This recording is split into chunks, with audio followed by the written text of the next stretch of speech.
Pengertian perkembangan.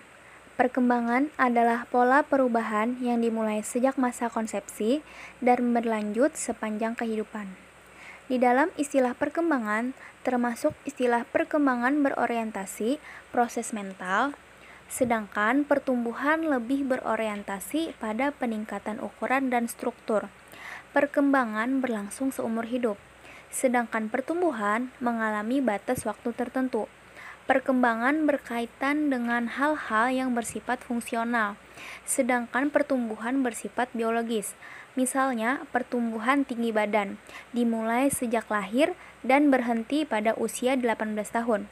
Adapun perkembangan fungsional mata, misalnya mengalami perubahan surut mulai lahir sampai mati. Pengertian memori. Memori merupakan alat di mana kita menggambarkan pengalaman masa lalu kita untuk menggunakan informasi tersebut di masa sekarang. Sedangkan sebuah proses memori menunjukkan pada dinamika mekanisme yang diasosiasikan dengan pemerolehan dan pemunculan kembali informasi-informasi pada masa lalu. Pengertian persepsi. Persepsi dalam arti sempit adalah penglihatan, bagaimana cara seseorang melihat sesuatu. Sedangkan dalam arti luas, persepsi adalah pandangan atau pengertian, yaitu bagaimana seseorang memandang atau mengartikan sesuatu. Menurut De Vito, sebagaimana yang dikutip oleh Alex Sobur, persepsi adalah proses ketika kita menjadi sadar akan banyak stimulasi yang mempengaruhi indera kita. Sedangkan menurut Atkinson, persepsi adalah proses saat kita mengorganisasikan dan memahami cerapan-cerapan indrawi yang kita terima dan stimulasi lingkungan. Selanjutnya di sini saya akan menjelaskan tentang perkembangan memori atau daya ingat. Nah, jadi memori ini merupakan unsur inti dari perkembangan kognitif sebab segala bentuk dari belajar dari individu melibatkan memori. Nah, dengan memori ini individu dimungkinkan untuk dapat menyimpan informasi yang ia terima sepanjang waktu. Nah, tanpa memori individu mustahil dapat merefleksikan dirinya sendiri karena pemahaman diri sangat tergantung pada suatu kesadaran yang tergantung pada suatu kesadaran yang berkesinambungan yang hanya dapat terlaksana dengan memori. Nah, mengukur memori anak-anak jauh lebih mudah karena anak-anak telah dapat memberikan reaksi secara verbal. Nah, adapun macam-macam tentang memori ini adalah ada memori jarak pendek dan ada memori jarak panjang. Untuk memori jarak pendek ini, individu dapat menyimpan informasi selama 15 hingga 30 detik nih, dengan asumsi tidak ada latihan atau pengulangan. Nah, memori jangka pendek atau short term memory ini sering diukur dalam rentang memori atau memori span, yaitu adalah jumlah item yang dapat diulang kembali dengan tepat sesudah satu penyajian tunggal. Nah, materi yang dipakai merupakan rangkaian urutan yang tidak berhubungan satu sama lain berupa angka, huruf, atau simbol.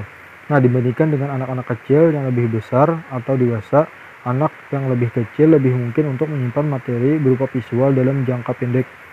Nah, yang kedua itu adalah memori jangka panjang. Itu adalah menurut studi yang dilakukan oleh Brown dan Scott, terlihat bahwa anak usia 4 tahun itu mencapai ketepatan 75% dari waktunya dalam merekognisi gambar-gambar yang telah diperlihatkan 1 minggu sebelumnya. Nah, dan anak-anak juga memiliki memori rekognisi yang baik sekalipun telah mengalami penundaan untuk jangka waktu yang lama.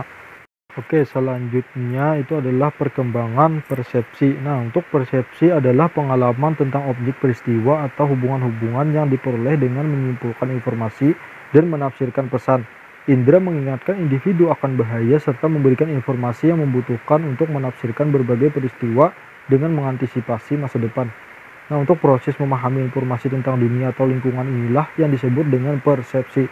Nah, jadi persepsi pada hakikatnya adalah proses kognitif yang dialami oleh setiap individu dalam memahami informasi yang datang dari lingkungan melalui inderanya. Persepsi pada dasarnya menyangkut hubungan manusia dengan lingkungannya, bagaimana ia mengerti dan menginterpretasikan stimulus yang ada di lingkungannya. Setelah individu mengindrakan objek di lingkungannya, kemudian ia memproses hasil penginderaan itu sendiri, timbullah makna objek itu pada dirinya yang dinamakan persepsi. Bismillahirrahmanirrahim. Di sini saya akan menyampaikan materi tentang perkembangan memori pada anak. Jadi, sebuah studi menemukan fakta baru bahwa seseorang tidak mungkin memiliki memori sebelum usia 2 tahun. Nah, jadi studi itu menemukan fakta baru ya.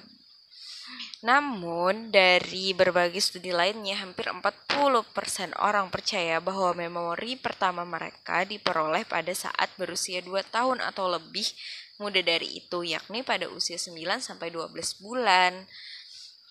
Nah, tapi ternyata periode usia manusia dari 9-12 bulan itu menurut beberapa ahli sebenarnya adalah tahap preverbal kehidupan manusia, yakni ketika kemampuan ingatan belum berkembang.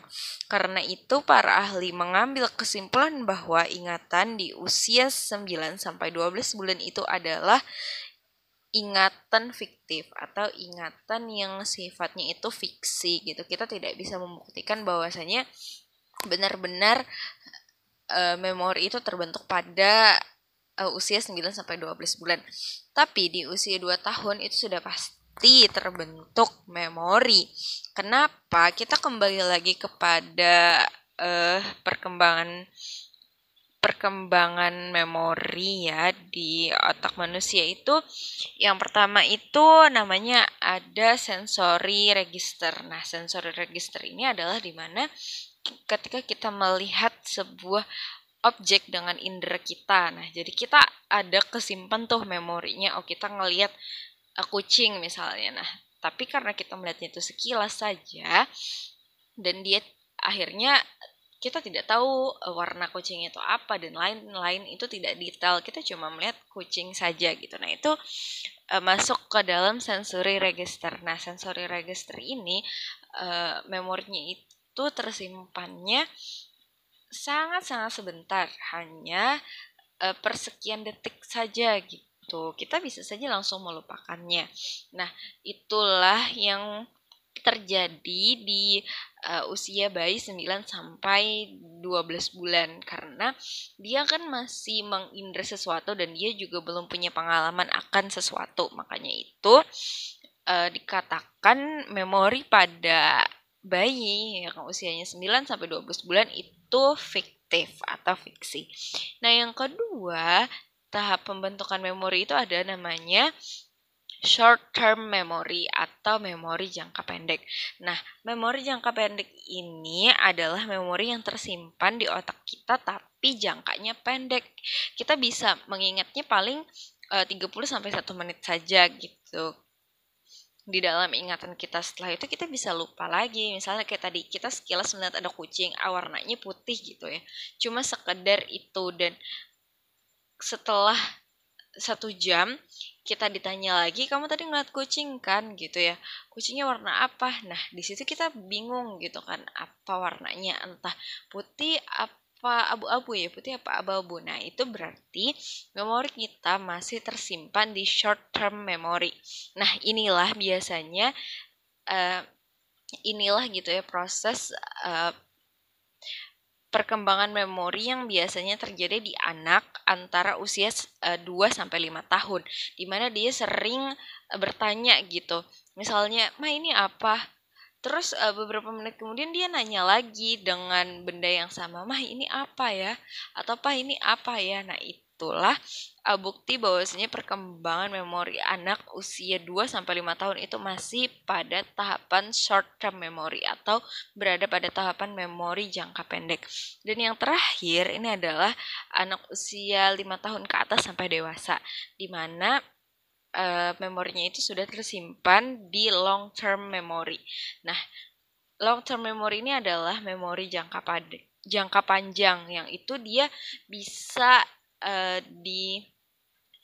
diulang kembali gitu memorinya ketika ada pemicu gitu. Nah, misalnya ketika anak ini sudah terbiasa gitu ya, hari Senin upacara bendera. Hari Senin setiap dia sekolah upacara bendera. Nah, jadi ketika dia hari Senin mindset di anak-anak itu biasanya Senin males gitu, harus ada upacara dan lain-lain.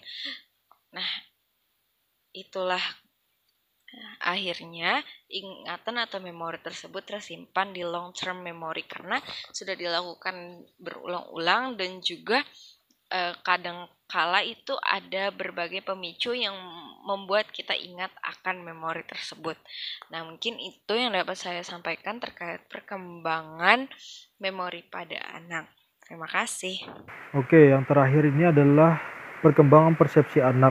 Nah, untuk persepsi visual adalah proses penerimaan dan penginterpretasian rangsangan visual dari dunia luar yang masuk melalui indera penglihatan. Nah, rangsangan tersebut masuk melalui mata, diolah dengan dasar pengetahuan yang telah dimiliki berupa pengenalan huruf, simbol, atau kode-kode tertentu. Nah, untuk aspek-aspek persepsi visual berkembang secara independen namun memiliki hubungan yang spesifik.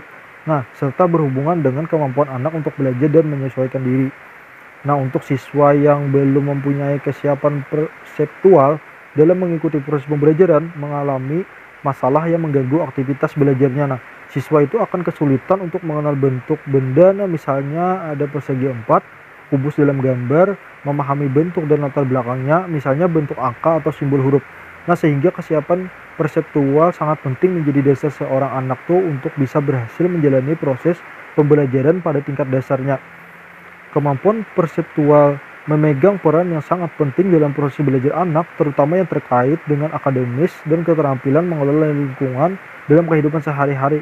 Kesiapan anak untuk mengikuti pendidikan formal seperti di sekolah dasar ini juga sangat tergantung pada kemampuan perseptual. Nah, hal ini menyebabkan kemampuan perseptual merupakan kemampuan dasar untuk mengenali simbol baik berupa huruf maupun angka yang nantinya tidak hanya berdiri sendiri atau disajikan secara tunggal, namun simbol huruf maupun angka tersebut tuh disajikan berderetan, misal dalam sebuah kata atau kalimat, atau soal-soal dalam berhitung. Oke, selanjutnya ada sedikit pantun dari saya kepada kawan-kawan untuk mengakhiri presentasi ini. Itu, kalau ada sumur di ladang, bolehkah saya menumpang mandi apabila ada umur panjang? Mudahan kita berdapat lagi secara langsung ataupun secara online. Nah, untuk pantun selanjutnya, pergi kuliah ke UIN Antasari, wajib asrama, keluar asrama ada kesan senang sedihnya. Kepada kawan-kawan silahkan bertanya, dari kami cukup sekian dan terima kasih.